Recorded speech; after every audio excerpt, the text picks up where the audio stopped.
Hello दोस्तों, तुरलोक innovation channel में एक बार फिर से आपका स्वागत है। दोस्तों, आज हम ट्रांसफार्मर के, जो कि आपने पिछले क्लास में ट्रांसफार्मर के जितने भी कनेक्शन आपने शॉर्ट फॉर्म में पढ़े थे कि कितने टाइप के कनेक्शन होते हैं, तो आज हम सारे के सारे कनेक्शन डिटेल में चर्चा करेंगे। यहाँ से 1 या 2 नंबर का क्वेश्चन पक्का आता है, लेकिन जब ये क्वेश्चन आता है तब आपके दिमाग के तोते उड़ते हैं। क्यों उड़ते हैं? कारण क्या है कि आपको सारे के सारे कनेक्शन आपने कॉपी में एक जगह नहीं लिख रखे, तो आपको रिवाइज करने में भी दिक्कत आती है। जब आप रिवाइज करने जाते हैं तो इस टाइप के टॉपिक आप छोड़ के जाते हैं, और जब आप इस टाइप के टॉपिक छोड़ के जाते हैं तो आपके पेपर में इसी टाइप के 2 से 3 क्वेश्चन गलत हो जाते हैं। और जब आपके 2 से 3 क्वेश्चन इसी टाइप के गलत हो जाते हैं तो फिर आप क्या करते हैं, 1 या 2 नंबर से लटक जाते हैं। ये बात समझ में आई?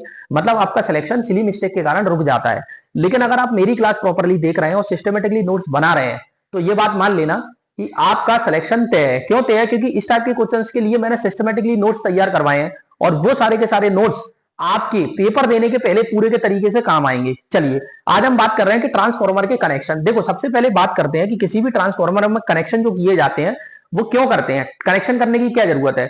भाई, अगर सिंगल फेज ट्रांसफार्मर है तो इतना ज्यादा दिमाग नहीं लगाना, लेकिन जब आप ट्रांसफार्मर को 3 फेज में लेके जाते हैं, मतलब आप सिंगल फेज ट्रांसफार्मर को धीरे से 3 फेज ट्रांसफार्मर में लेके जाते हैं, तो वहां पे आपको कई प्रकार के कनेक्शन करने की जरूरत होती है। ठीक है ना? उनमें से कुछ इंपॉर्टेंट कनेक्शन जो है, जो पेपर में पूछे जाते हैं, उसमें से रिलेटेड इंपॉर्टेंट पॉइंट पूछे जाते हैं, वो सारे के सारे पॉइंट में डिस्कशन कर रहा हूं, ध्यान से देखना। सबसे पहले हम बात करते हैं स्टार स्टार कनेक्शन की। ध्यान से देखना दोस्तों, मैं आपको एक सिंपल सा कॉन्सेप्ट बता रहा हूं। चाहे स्टार स्टार कनेक्शन हो, चाहे डेल्टा डेल्टा कनेक्शन हो, मतलब जब सेम कैडर के कनेक्शन होंगे, प्राइमरी भी स्टार सेकेंडरी भी स्टार, तो प्राइमरी भी डेल्टा और सेकेंडरी भी डेल्टा, तो इन टाइप की चीजों में आपका आपका फेज डिफरेंस हमेशा जीरो होगा। मतलब जो आपका फेज का जो डिफरेंस है ना, वो हमेशा जीरो होगा। ठीक है ना? चलिए, अब हम बात करते हैं स्टार स्टार कनेक्शन की। सबसे पहली बात तो यह है कि पेपर में ये पूछ सकता है, पहला पॉइंट ये पूछेगा कि भाई इसकी जो ये 1 डिग्री और 2 डिग्री लिख रहा है, ये प्राइमरी और सेकेंडरी के सिंबल है। ध्यान से देखना, जो मैंने लिखा है 1 डिग्री और 2 डिग्री, मतलब 1 डिग्री मतलब मेरा प्राइमरी वाइंडिंग और 2 डिग्री मतलब मेरी सेकेंडरी वाइंडिंग। ये मैंने आपको अच्छे से समझा दिया है। जब आप नोट्स बनाएंगे तो आपको चीजें क्लियर रहेंगी। तो प्राइमरी वाइंडिंग और सेकेंडरी वाइंडिंग का जो फेज डिफरेंस है, ये यहाँ पे 0 डिग्री होगा। न्यूट्रल पॉइंट अर्थ हिट करते हैं। न्यूट्रल पॉइंट मतलब सबसे पहली बात तो यह कि किसी भी ट्रांसफार्मर में जब 3 फेज कनेक्शन दिया जाता है तो स्टार का कनेक्शन जब हम करते हैं तो वहां पे न्यूट्रल होने की संभावना रहेगी। किसमें रहेगी? स्टार में। डेल्टा में न्यूट्रल प्रोवाइड कराने का कोई भी ऑप्शन आपके पास नहीं रहेगा, तो यहां पे अगर आप न्यूट्रल देते हैं तो उसको अर्थ कर देते हैं। ठीक है? प्राइमरी वाइंडिंग का अगर मैं फेज वोल्टेज की बात करूंगा तो VL/√3 होगा। सेकेंडरी वाइंडिंग के फेज वोल्टेज की अगर मैं बात करूंगा तो K इंटू VL/√3 होगा। ठीक है? सेकेंडरी वाइंडिंग के लाइन वोल्टेज की बात करूंगा तो K इंटू VL होगा।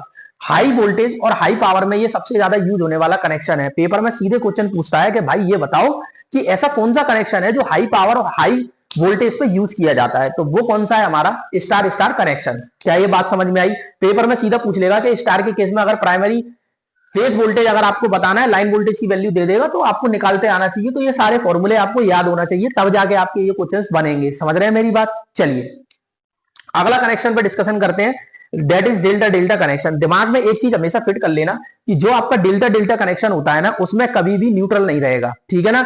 डेल्टा कनेक्शन कभी भी न्यूट्रल देने की कोई ताकत नहीं रखता, ना ही इसमें सिंगल फेस हम ले सकते हैं। अगर आपने प्राइमरी में भी डेल्टा और सेकेंडरी में डेल्टा कर रखा है तो इस बात का मतलब यह है कि वहां से आप सिंगल फेस सप्लाई किसी भी हालत में नहीं ले सकते। सिंगल फेस लेने के लिए आपको 2 चीजों की जरूरत होती है, कोई भी एक फेस और एक न्यूट्रल कनेक्शन, जो कि स्टार में संभव है। ठीक है ना?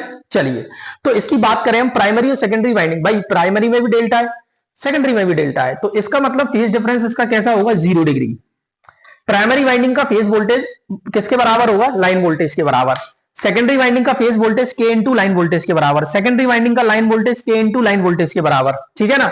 लो वोल्टेज और हाई पावर में ये उपयोग होता है, लेकिन स्टार स्टार क्या होता है? हाई वोल्टेज और हाई पावर में उपयोगी होता है। ठीक है? Mix load not possible. Mix load का मतलब ये होता है कि वहां से आप 3 फेज भी ले रहे हैं और सिंगल फेज भी ले रहे हैं। क्या ऐसा संभव है? बिल्कुल नहीं है, क्योंकि जहां पर न्यूट्रल पॉइंट नहीं है वहां से आप सिंगल ले ही नहीं सकते। इसलिए यहाँ पे सीधा सीधा लिखा है भाई, mix load is not possible. मतलब मिक्स लोड आप यहां से नहीं ले सकते, मतलब 3 फेज और सिंगल फेज दोनों एक साथ यहां से नहीं ले सकते, यहां से आप ले भी सकते हैं। ठीक है? चलिए, अब हम बात करते हैं अगला connection, star delta connection. Star delta connection की इंपॉर्टेंट बातें हैं। सबसे पहली बात तो स्टार डेल्टा कनेक्शन हमेशा स्टेप डाउन के लिए यूज होता है। किसके लिए यूज होता है दोस्तों? स्टेप डाउन के लिए। भाई, इसकी प्राइमरी और सेकेंडरी वाइंडिंग की अगर हम बात करें तो इसका जो फेज डिफरेंस है वो 30 डिग्री होगा। प्राइमरी वाइंडिंग का लाइन वोल्टेज के बराबर होगा। सेकेंडरी वाइंडिंग का लाइन वोल्टेज K इंटू लाइन/√3 के बराबर होगा। प्राइमरी वोल्टेज का phase voltage VL by root three के बराबर होगा। सेकेंडरी वाइंडिंग का phase voltage K into VL by root three के बराबर होगा। भाई ये फार्मूले बहुत इंपॉर्टेंट है, ये आपको कहीं किसी किताब में ढूंढने से नहीं मिलेंगे। अच्छे तरीके से सिस्टमेटिकली मैंने सभी चीजों को एक साथ अरेंज कराया है। ये नोट्स बना लेना और इनको घोटा मार लेना सवेरे संध्या दोपहर 3 टाइम, तो समझ लेना आपका पेपर निकलना तय है। अब हम बात करते हैं डेल्टा स्टार कनेक्शन की। भाई delta star, star delta connection में स्टेप डाउन एप्लीकेशन के लिए यूज होता है और डेल्टा स्टार हमेशा स्टेप अप एप्लीकेशन के लिए यूज होता है, ये बात ध्यान रखना। प्राइमरी और सेकेंडरी वाइंडिंग का जो फेज डिफरेंस है वो है तुम्हारा 30 डिग्री। प्राइमरी वाइंडिंग का लाइन वोल्टेज के बराबर, सेकेंडरी वाइंडिंग का लाइन वोल्टेज रूट थ्री के इंटू VL के बराबर, सेकेंडरी वोल्टेज का phase voltage K into VL के बराबर, प्राइमरी वोल्टेज का फेज वोल्टेज लाइन वोल्टेज के बराबर।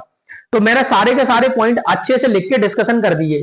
अब हम बात करते हैं एक और नया कनेक्शन होता है ओपन डेल्टा कनेक्शन। पेपर में यहां से भी क्वेश्चन पूछा जाता है, ठीक है ना। तो पेपर में अगर अपन ओपन डेल्टा की बात करें तो यहाँ पे जब कोई भी थ्री फेज ट्रांसफॉर्मर होता है जो डेल्टा डेल्टा कनेक्ट होता है, उसमें से कोई भी एक फेज टूट गया, एक फेज आउट ऑफ फेज हो गया, तो आपका वो कनेक्शन डेल्टा डेल्टा कनेक्शन में, ओपन डेल्टा कनेक्शन में कन्वर्ट हो जाता है, ठीक है। अब ओपन डेल्टा कनेक्शन में कन्वर्ट हो गया तो उससे क्या प्रभाव पड़ेंगे, पेपर में ये क्वेश्चन पूछा जाता है। भाई इसकी एफिशिएंसी 57% रह जाती है। तो ट्रांसफॉर्मर कितने पे काम करता है, 86.6% की एफिशिएंसी देगा ट्रांसफार्मर, ठीक है। ये लो वोल्टेज, दूसरा लो पावर, एलपी मतलब लो पावर में यूज होता है। मतलब यहाँ पे जो ओपन डेल्टा कनेक्शन है वो लो वोल्टेज और लो पावर में उपयोगी होता है। ओपन डेल्टा का जो पावर फैक्टर है लोड का, पावर फैक्टर से कम होगा। मतलब ओपन डेल्टा कनेक्शन पे जो पावर फैक्टर की वैल्यू होगी वो लोड के पावर फैक्टर से हमेशा कम आएगी। क्या ये बात समझ में आई? मतलब ये कह सकते हैं कि ओपन डेल्टा पावर फैक्टर का जो कनेक्शन है वो घटिया होता है लोड के पावर फैक्टर से।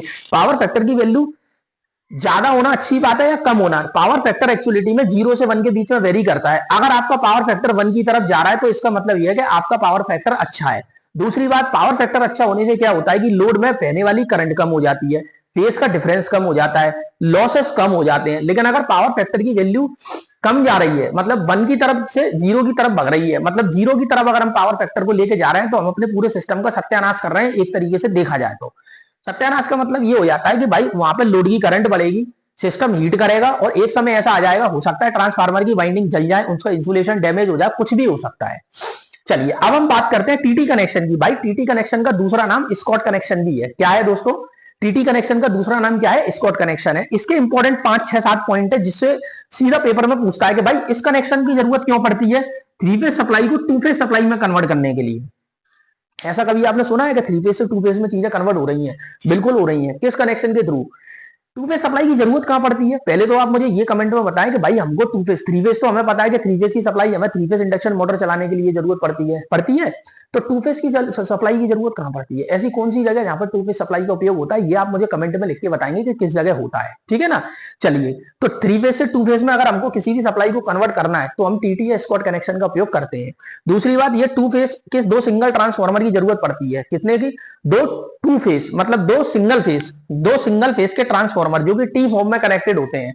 ध्यान रखना, मतलब अगर आपको थ्री फेज से टू फेज में कन्वर्ट करना है तो आप टीटी कनेक्शन का उपयोग करेंगे। इसमें 2 सिंगल फेज ट्रांसफार्मर की आपको जरूरत पड़ेगी, ठीक है। इसमें जो मेन ट्रांसफार्मर होता है और एक टीजर ट्रांसफार्मर होता है। 2 टाइप के ट्रांसफार्मर, दोनों का नाम है, एक मेन ट्रांसफार्मर, एक टीजर ट्रांसफार्मर।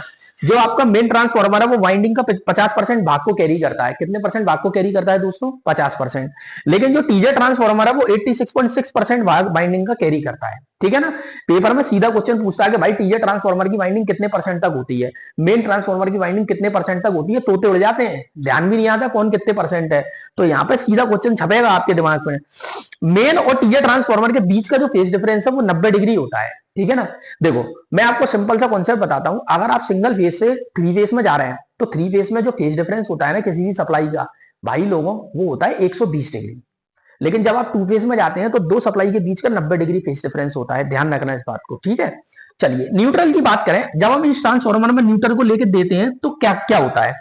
भाई टीजर ट्रांसफार्मर में टैपिंग 1/3 भाग पे होगी।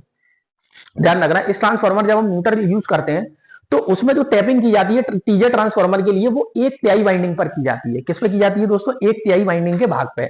लेकिन फेज टर्मिनल जो है वो 2/3 भाग पे होते हैं। फेज का जो टर्मिनल है वो 2/3 भाग पे होगा और टीजर ट्रांसफार्मर की जो टैपिंग है 1/3 भाग पर होगी। ये क्वेश्चन सीधे सीधे आते हैं पेपर में, ध्यान रखना। तो मुझे लगता है आई थिंक मैंने आपको सारे के सारे कनेक्शन के बारे में बहुत अच्छे से डिस्कशन कर दिया, ठीक है ना। तो आज के लिए इतना ही, और इस वाली क्लास को आप बार बार देखें, बार बार रिवाइज करें। अगर आप बार बार रिवाइज करेंगे तो आपका काम जल्दी हो जाएगा। आज के लिए इतना ही। थैंक यू दोस्तों।